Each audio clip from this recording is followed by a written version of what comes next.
Et on commence avec de la politique. Yewwi Askan Wi menacé de forclusion à Dakar pour les élections législatives. La situation était très tendue hier à la direction générale des élections. Barthélémy Diaz qui accuse l'État de vouloir faire invalider la liste de Yewwi Askan Wi à Dakar. Le maire de la ville de Dakar donc a voulu s'introduire dans les locaux de la DGE, mais c'était sans compter avec les forces de l'ordre qui lui ont empêché l'accès. On voit cela dans cet élément signé à Mamadou Fall et à Diallo. Dakar risque d'être en eau trouble avec la détermination de Barthélémy Diaz sur une supposée forclusion de la liste de Yewwi dans la capitale. Accompagné de quelques partisans, l'actuel maire de Dakar a pris d'assaut la direction générale des élections. Ce qui s'est passé aujourd'hui au Sénégal est d'une extrême gravité. On ne peut plus accepter que des hommes politiques, que des listes de partis politiques ou de coalitions de partis politiques soient éliminés, soient exclus en mettant en avant le complot d'État avec bien sûr la complicité de certains démembrements de l'État. Et là, nous accusons directement la direction générale des élections. Il estime que la loi l'autorise. Ça veut dire que la commission a normalement jusqu'à vendredi, donc jusqu'à après-demain, pour le notifier au mandataire. Pour que celui-ci, à partir de vendredi, dispose de 3 jours à compter de la date de notification. Et je rappelle qu'on n'a pas encore notifié le mandataire Déthié Fall pour y remédier sous peine de rejet de la candidature concernée. Ça veut dire que le mandataire de la coalition Yewwi Askan Wi n'a même pas attendu qu'on le lui notifie. Le mandataire de la coalition Yewwi Askan Wi fustige l'attitude des autorités. Pour Barthélémy Diaz, c'est une forfaiture et cela ne passera pas. Yewwi Dakar se mobilise et se dit prêt à faire face. Du côté de la coalition Benno Bokk Yakaar, l'on demande à ce que la loi soit appliquée. Alioune Ndoye et compagnie déclarent qu'ils feront face à Barthélémy Diaz. Ils ont fait face à la presse très tard dans la nuit d'hier. Je vous propose de l'écouter, toujours au micro de Mamadou Fall. Ce point de presse pour demander à ce que les esprits se reprennent, pour dire qu'ici, au Sénégal, nous n'accepterons plus en tant qu'acteurs politiques que des gens puissent penser qu'ils sont au-dessus des lois et règlements de ce pays et qu'in fine, seule leur volonté peut s'imposer dans ce pays. Nous sommes tous soumis aux lois de cette République qui nous encadrent et qui nous obligent. En tout cas, nous, de notre point de vue, au moment où nous vous parlons, nous avons eu à nous soumettre en tant que coalition à ce que dit la loi sénégalaise, le code électoral sénégalais. Sur le parrainage, sur la composition des listes, le respect de la parité, etc. Parce que c'est cela qui s'impose à nous en tant qu'acteurs politiques. Les lois sont au-dessus de nous, nul n'est censé les ignorer et nul n'est au-dessus de ces lois. Et ça, nous tenons à le rappeler de façon ferme. Et sur cette même affaire, Cheikh Tidiane, le ministère de l'Intérieur donne sa version des faits suite donc à la descente de Barthélémy Diaz à la direction générale des élections. Plus précisément, la DGE qui soutient que c'est vers 16h hier que se sont présentés sur les lieux Déthié Fall et Lamine Thiam, respectivement mandataires de la coalition Yewwi Askan Wi et Wallo Sénégal. L'objet était de faire accepter par cette commission des lettres de démission de candidats en vue de leur remplacement sur les listes déjà déposées. Un tel cas de figure donc n'est pas prévu par la loi électorale. Et à 17h15, M. Barthélémy Diaz, par ailleurs maire de la ville de Dakar, accompagné d'autres personnes, a tenté de s'introduire par la force dans les locaux de la direction générale des élections où siège cette commission dépourvue de qualité pour y être admis parce que n'étant pas mandataire, les forces de l'ordre sur place l'ont empêché. La direction générale des élections donc condamne et regrette cette tentative d'intrusion dans ces locaux. Après la politique, on parle d'autre chose. Célébration ce jeudi de la journée nationale des sapeurs-pompiers. Occasion pour nous de nous arrêter sur la ligne 18 qui est très sollicitée en numéro qui permet d'appeler gratuitement la brigade nationale des sapeurs-pompiers en cas de sinistre. Malheureusement, certains en profitent pour saboter la mission des sapeurs-pompiers. Un sujet signé Habib Faye. Cet appel, toujours le même rituel, La même mission, mais avec des itinéraires différents. Le quotidien des sapeurs-pompiers n'est pas au repos, une course contre la montre pour sauver des vies. Au bureau des opérations de transmission, le téléphone ne cesse de sonner.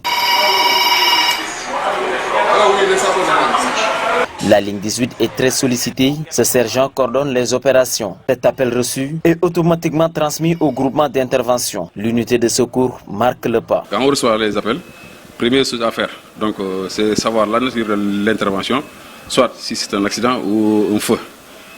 Après avoir reçu l'appel, on prend la nature, le prénom et nom du prévenant, son numéro de téléphone. Ensuite, on décale l'engin approprié par rapport à cette intervention. La mission est salutaire, mais certains individus, à travers des appels anonymes, semblent ignorer l'importance de la ligne 18. On a beaucoup de difficultés par rapport à la ligne 18. Il y a les enfants, qui jouent avec la ligne, même il y a des adultes aussi, qui jouent avec la ligne 18. Le centre des opérations vient en renfort au BOT pour faciliter le travail. Ici, la géolocalisation est de mise pour faciliter la tâche aux sapeurs-pompiers.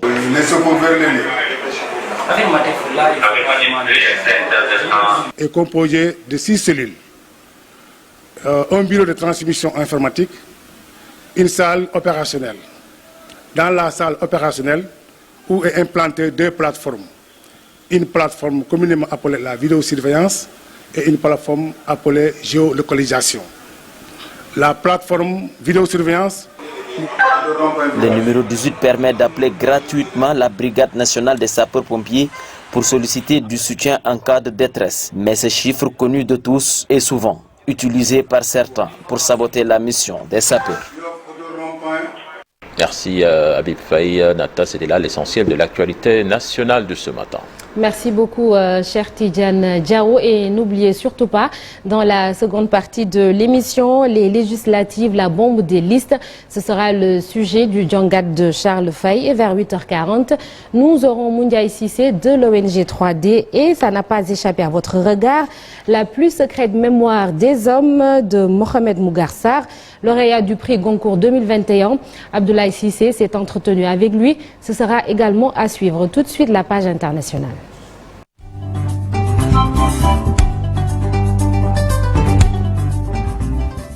Et cher Tidjane Dia, on parle de ce crash d'avion au Cameroun. Oui, un avion transportant 11 personnes s'est écrasé hier dans une forêt du centre de Cameroun et les secours tentent de retrouver les occupants, a-t-on appris du côté du ministère des Transports camerounais. En Guinée, l'organe législatif de la transition a adopté hier en session plénière 11 mai, donc le chronogramme qui doit permettre le retour à l'ordre constitutionnel. C'était attendu, mais le vote a réservé une surprise. La durée de la transition a été revue à la baisse.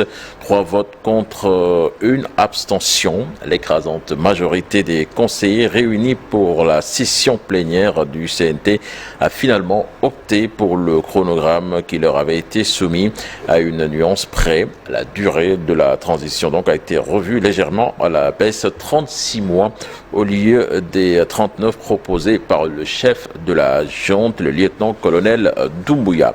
Au Mali, le ministre français des Affaires étrangères, Jean-Yves Le Drian, est convoqué par la justice malienne dans le cadre d'une enquête portant sur une atteinte aux biens publics et autres infractions remontant à 2015, a appris ce mercredi l'AFP auprès d'un tribunal de Bamako dans un contexte de relations extrêmement tendues entre la France et le Mali. Le juge d'instruction donc du deuxième cabinet au tribunal de grande instance de la commune 3 du district de Bamako invite donc monsieur Jean-Yves Le Drian à se présenter à son cabinet le lundi 20 juin 2022 pour affaire le concernant, précise la convocation qui a été authentifiée mercredi donc par la justice malienne. Le Quai d'Orsay a indiqué mercredi soir à l'AFP n'en avoir pas été informé. Aucune notification ni information d'aucune sorte ne nous est parvenue par les canaux appropriés, a-t-il a-t-il assuré. Et puis pour boucler aux États-Unis, avec le Sénat américain qui a échoué ce mercredi à adopter une loi garantissant l'accès à l'avortement dans tout le pays, à l'heure où ce droit est fortement menacé par une décision à venir de la Cour suprême. Les démocrates, savez, qui n'ont pas la majorité qualifiée requise de 60 voix sur 100 pour faire passer leur texte. Mais avec ce vote, ils poursuivaient en double objectif. D'abord, montrer qu'ils se battent pour le droit des femmes à faire des choix qui concernent leur santé et leur corps. Ensuite, amener chacun à se positionner.